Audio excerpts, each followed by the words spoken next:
అందరికీ నమస్కారం. నా పేరు వరసాల శ్రీనివాసరావు. విశాఖ ఉక్కు పరిరక్షణ పోరాట కమిటీ సభ్యుడిని. అలాగే Lok Janshakti party labour cell Janshakti Mazdoor Sabha trade union ప్రధాన కార్యదర్శి, అలాగే జాతీయ ఉపాధ్యక్షుని కూడా. ముందుగా విశాఖపట్నం స్టీల్ ప్లాంట్ ప్రభుత్వ రంగంలో కొనసాగాలని, ఈ పరిశ్రమ 10 కాలాల పాటు అభివృద్ధిలో ఉండాలని ఎందరో మహనీయులు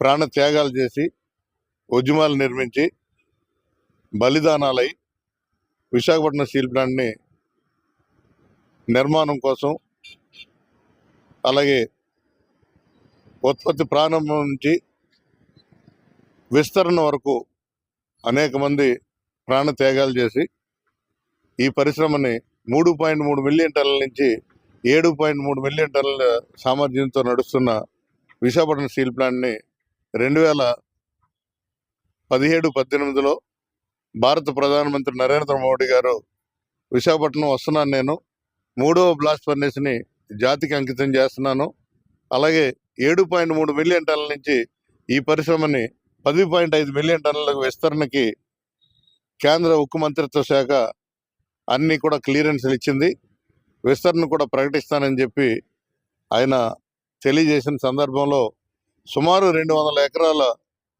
దట్టమైన చెట్లను ఆ ప్రాంతాన్ని మొత్తం కొట్టేసి ఆయన మీటింగ్ కోసం అని చెప్పి ప్రగతి మైదాన్గా ఏర్పాటు చేసి, ఒరిస్సా నుంచి డయాస్ కూడా తీసుకొచ్చి నెలల తరబడి కోట్ల రూపాయలు దానికి అద్దెలు చెల్లించి చివరికి ఆయన టూర్ క్యాన్సిల్ అయింది, విశాఖపట్నం స్టీల్ ప్లాంట్కి రాలేదు.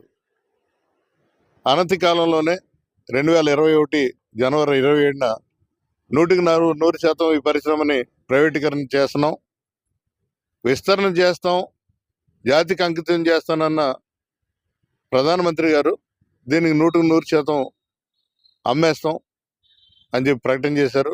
దానికి రాష్ట్ర వ్యాప్తంగా ఉవ్వెత్తున ఉద్యమాలు ప్రారంభమైనవి.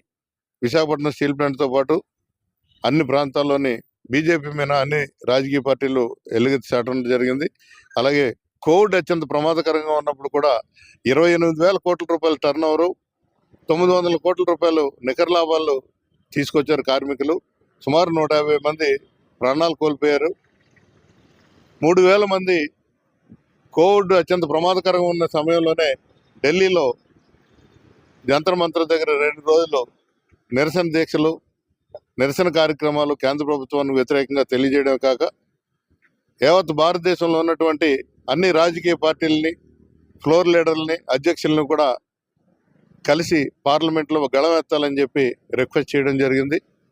ఇవన్నీ చూసిన తర్వాత రాష్ట్ర ప్రభుత్వం అసెంబ్లీలో ఆ రోజు జగన్మోహన్ రెడ్డి గారు తీర్మానం చేసి 99 మంది కార్పొరేట్లో ఉన్నటువంటి విశాఖ నగరపాలక సంస్థ ఏకవాక్య తీర్మానం విశాఖపట్నం స్టీల్ ప్లాంట్ ప్రభుత్వ రంగంలో కొనసాగించాలని చెప్పి తీర్మానం చేసి కేంద్ర ప్రభుత్వానికి పంపిస్తే, దానికి కంటగింపుగా మారి ఈ పరిశ్రమని 100% ప్రైవేటీకరణ కానివ్వట్లేదు కాబట్టి దీన్ని పూర్తిగా మూసేస్తామని చెప్పి కేంద్రం పార్లమెంట్ సాక్షిగా ప్రకటించింది.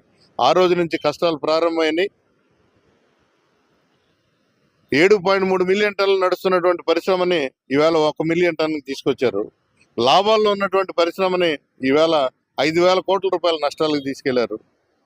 అనేక సార్లు 22 సార్లు ఆనాటి రాష్ట్ర ముఖ్యమంత్రి జగన్మోహన్ రెడ్డి గారు ప్రధానమంత్రిని కలిసినా ఏ రోజు కూడా విశాఖపట్నం స్టీల్ ప్లాంట్ కోసం మాట్లాడాల. అలాగే మేము ఒక్కసారి 3.5 సంవత్సరాల్లో ఆయన మాకు ఒకసారి అపాయింట్మెంట్ ఇచ్చారు కార్మిక సంఘాలకి. ఆ సందర్భంలో ఆయన్ని మాట్లాడిన సందర్భంలో బలమైన శక్తిగా కేంద్రంలో బీజేపీ ఉంది కాబట్టి మేము వారిని ఏమి అడిగే పరిస్థితుల్లో లేము. భవిష్యత్తులో వాళ్ళకి పరిణామాలు మారితే అప్పుడు మాట్లాడదాం. భగవంతుడు మనకి మోడీ గారికి మనసు మార్చాలని, విశాఖపట్నం స్టీల్ ప్లాంట్ ప్రభుత్వ రంగంలో కొనసాగేందుకు సహకరించాలని మాత్రమే కోరుకుందాం. ఉద్యమాన్ని మీరు బలోపేతం చేయండి, మీరు ఉద్యమం చేయండి. రాష్ట్ర వ్యాప్తంగా ఉత్పత్తిలో ఎక్కడ కూడా ఆటంకం లేకుండా ఉద్యమాలు నడపండి అని చెప్పి ఆయన సజెస్ట్ చేయడం జరిగింది. మరి ఈరోజు ఎన్నికలు వచ్చినాయి. సార్వత్రిక ఎన్నికల ముందు చంద్రబాబు నాయుడు గారు విశాఖపట్నం స్టీల్ ప్లాంట్ని గత ప్రభుత్వాలు నిర్వీర్యం చేసే నేను కాపాడుతాను, ఇక్కడ కూటమి ప్రభుత్వంలో ఉన్నటువంటి క్యాండిడేట్లందరినీ మీరు గెలిపించండి అని చెప్పారు. విశాఖపట్నం స్టీల్ ప్లాంట్ త్యాగాలు, పోరాటాలు, బలిదానాలతో వచ్చింది, దాన్ని మనం గౌరవించాలని చెప్పారు. ఇన్ని చెప్పిన తర్వాత ఇక్కడ ఉన్నటువంటి అప్పటికే మేము 1200 రోజుల నుంచి ఉద్యమాలు చేస్తున్నాం. ప్రతిరోజు కూడా సుమారు 700 వీడియో క్లిప్లు మేము విడుదల చేయడం జరిగింది. ప్రతిరోజు ఈనాడు, ఆంధ్రజ్యోతి, అనేక పత్రికల్లో, ఆంధ్రప్రభ, అనేక సాక్షితో సహా అనేక పత్రికల్లో బ్యానర్ ఐటమ్స్ పతాక స్థాయిలో ఉత్తరాంధ్ర జిల్లాల్లో కానీ రాష్ట్ర వ్యాప్తంగా ఉద్యమానికి సంబంధించి ప్రచురితమయ్యాయి.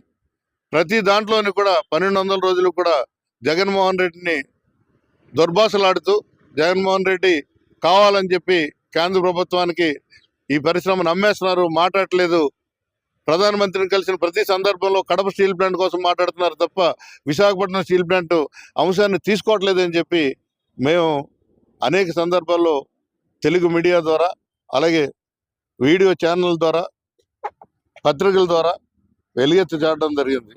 ఉవ్వెత్తిన ప్రతి దానికి కూడా జగన్మోహన్ రెడ్డి ఏదైతే విశాఖపట్నం స్టీల్ ప్లాంట్కి అన్యాయం చేస్తున్నారో దానికి మూల్యం చెల్లిస్తారని కూడా మేము చెప్పడం జరిగింది. సార్వత్రిక ఎన్నికలు జరిగినాయి. కేవలం వారం రోజుల్లోనే కేంద్ర ముఖ్యమంత్రి విశాఖపట్నం స్టీల్ ప్లాంట్ వచ్చి అనేక హామీలు ఇచ్చారు. ఇది ప్రధానమంత్రితో మాట్లాడి 45 రోజుల్లో ఈ పరిశ్రమను ముందుకు తీసుకెళ్తామని చెప్పారు. ఆయన చెప్పిన మరుసటి రోజు నుంచే నిర్వీర్యం అవుతూ దశల వారీగా మరింత దూకుడుగా జగన్మోహన్ రెడ్డి గారు ఉన్నప్పుడు సాదాసీదాగా ఉత్పత్తి జరిగింది. 1-2 విభాగాలను మూసారు, కానీ పూర్తిగా స్టీల్ ప్లాంట్ మూసేసే పరిస్థితి తీసుకురాలేదు. చంద్రబాబు నాయుడు గారు రాష్ట్ర ముఖ్యమంత్రిగా ప్రమాణ స్వీకారం చేసి 3 సార్లు ప్రధానమంత్రిని కలిశారు, 11 మంది కేంద్ర మంత్రులను కలిశారు. ఒక్కసారి కూడా విశాఖపట్నం స్టీల్ మంత్రిని కలవాల. ఇక్కడ గగ్గోలు పెట్టి గోల్ చేసి ఇది కరెక్ట్ కాదు, మీరు చేస్తున్నది ఎన్నికల ముందు మీరు ఇచ్చిన హామీలు వేరు, ఇప్పుడు మాట్లాడుతున్నది వేరు అని అంటే కేంద్ర ఫైనాన్స్ మినిస్టర్ నిర్మలా సీతారామన్ గారిని, అలాగే ఉక్కు మంత్రిని కలిసి మాట్లాడారు.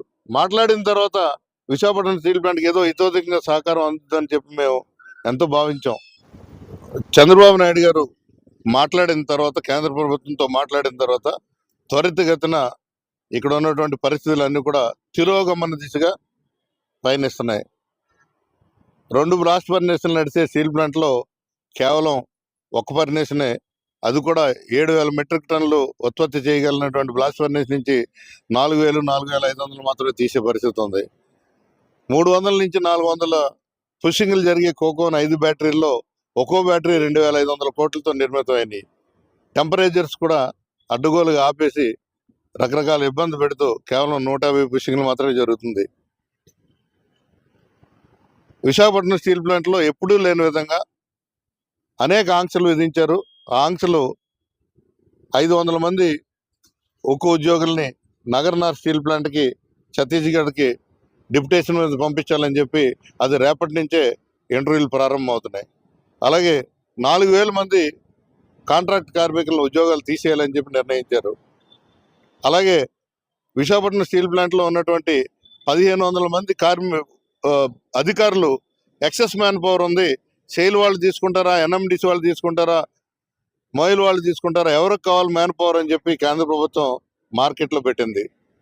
ఇవన్నీ కూడా ఒక పక్కన ఉత్పత్తిని నిలిపేస్తూ, రెండో పక్క కార్మికులకి ఈరోజు వరకు జీతాలు ఇవ్వలేదు, పర్మనెంట్ ఉద్యోగులు జీతాలు ఇవ్వట్లేదు, కాంట్రాక్ట్ కార్మికులకు 6 నెలల నుంచి జీతాలు ఇవ్వట్లేదు. ఇది సరిపోనట్టు నిన్ననే ఉక్కు యాజమాన్యంతో ఇన్ఛార్జ్ సిఎండి సమావేశం పెట్టి అసలు ఢిల్లీలో గత వారం రోజులుగా జరిగిన చర్చల వివరాలు ఏంటి అని అంటే, అదొక కమిటీ ఆఫ్ డైరెక్టర్స్ చూస్తున్నారు. వాళ్ళు చెప్పింది ఏదైతే ఉందో అదే నేను అమలు చేస్తున్నాను తప్ప నాకేమీ తెలియదు అని చెప్పి ఆయన తప్పించుకునే ప్రయత్నం చేశారు. విశాఖపట్నం స్టీల్ ప్లాంట్ ఏ పరిస్థితిలో ఉందో, ఎవరిని అడగాలి, ఏం చేయాలన్నది తెలియని పరిస్థితి. ఆయనతో మాట్లాడి బయటకు వచ్చిన గంటన్నరలోనే కార్మికులకు హెచ్ఆర్ఏ నిలిపేస్తూ, ఎల్టీసీ తీసేస్తూ, ఎల్ఎల్టీసీ తీసేస్తూ, ఎల్టీఏ తీసేస్తూ ఒక సర్క్యులర్ అన్నది ఇచ్చారు. ఎంటైర్ విశాఖ ఉక్కు కార్మిక వర్గాన్ని భయభ్రాంతులకు గురి చేసి 2,500 మందిని విఆర్ఎస్ ఇచ్చి ఇక్కడి నుంచి స్టీల్ ప్లాంట్ నుంచి బయటికి పంపించేయాలని చెప్పి ఒక ప్రయత్నం ఎత్తుగడగా కనిపిస్తుంది. దీంట్లో పూర్తిగా రాష్ట్ర గౌరవ ముఖ్యమంత్రి గారికి పూర్తిగా దీని మీద అవగాహన ఉంది. కేంద్ర ప్రభుత్వం మాట్లాడకుండా చేస్తుందని చెప్పి మేమైతే అనుకోవట్లేదు.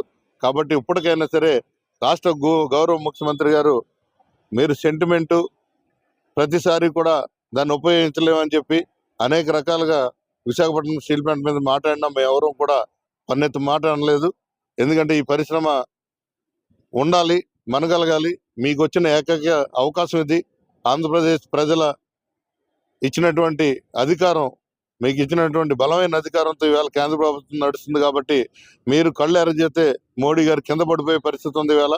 కాబట్టి పోలవరం ప్రాజెక్టుతో పాటు అమరావతితో పాటు విశాఖపట్నం స్టీల్ ప్లాంట్ను కూడా కాపాడవలసిన అవసరం ఉందని చెప్పి మీకు తెలియజేస్తూ, మా విన్నపం, గతంలో ప్రభుత్వానికి మీకు అనేక సార్లు అర్జీ చేసాం.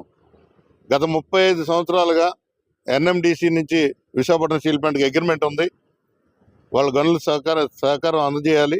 కాబట్టి ఇప్పుడు దాన్ని పునరావృతం చేసి వారి నుంచి ఒక 6 నెలల పాటు పూర్తిగా ఐరన్ ఓర్ వాళ్ళు ఇచ్చేటట్టు, తర్వాత వాళ్ళు డబ్బులు తీసుకునేటట్టుగా ఒక ఒప్పందాన్ని కుదర్చవలసిందిగా, అలాగే స్పేర్స్కి సంబంధించి గత 3.5 సంవత్సరాలుగా స్టీల్ ప్లాంట్ని 100 సార్లు గర్భిణిని రేప్ చేస్తే ఎలా బాధాకరమైన పరిస్థితులు ఉంటాయో అంత దుర్మార్గంగా కేంద్ర బీజేపీ ప్రభుత్వం డైరెక్టర్లు, వాళ్ళు నియమించినటువంటి సిఎండీలు చేశారు. పరిశ్రమ మొత్తం అంతా కూడా వేల లక్షల కోట్ల రూపాయల విలువైన యంత్ర సామాగ్రి అక్కడ నిర్వీర్యం అయిపోయి చాలా ఇబ్బందికరంగా ఉంది. దాన్ని మళ్ళీ కాపాడుకోవడం కోసం, రిపేర్లు చేయడం కోసం, మెయింటెనెన్స్ చేయడం కోసం, ప్రమాదాలు జరగకుండా ప్రమాదం అంచుకి చేరుతున్నటువంటి ఈ పరిస్థితుల్లో సెయిల్ సహకారం అన్నది అవసరం. సెయిల్ నుంచి సహకారాన్ని అందించాలని, అలాగే కోల్ ఇండియా నుంచి ఇతోధికంగా సహకారం అందేది, దాని నుంచి కూడా సహకారాన్ని ఇప్పించాలని, ఈ ఫైనాన్షియల్ ఇయర్లో కేంద్ర ప్రభుత్వానికి 3,400 కోట్ల రూపాయలు ఇప్పటికే మేము ట్యాక్సుల రూపాయలను చెల్లించాం. కనీసం 3,000 కోట్ల రూపాయలు వర్కింగ్ క్యాపిటల్కి మీరు డబ్బులు ఇప్పించినట్టయితే మళ్ళీ తిరిగి చెల్లించేస్తాం మేము. ఇది పూర్తి స్థాయిలో 7.3 మిలియన్ టన్నులు కానీ రన్ అయితే విశాఖపట్నం స్టీల్ ప్లాంటు ఒక్క 9-10 నెలల్లో మీ అసెంబ్లీ ముందు, పార్లమెంట్ల ముందు కోట్ల రూపాయలు తీసుకొచ్చి మీకు కుమ్మరించే పరిస్థితి విశాఖపట్నం స్టీల్ ప్లాంట్లో ఉంది. దాన్ని మీరు సౌహృదంతో అర్థం చేసుకుని విశాఖ ఉక్కును ప్రభుత్వ రంగంలో కొనసాగిస్తూ ఈ కావాల్సినటువంటి ఈ వనరులు సమకూర్చవలసిందిగా మిమ్మల్ని సవినయంగా విజ్ఞప్తి చేస్తున్నాం.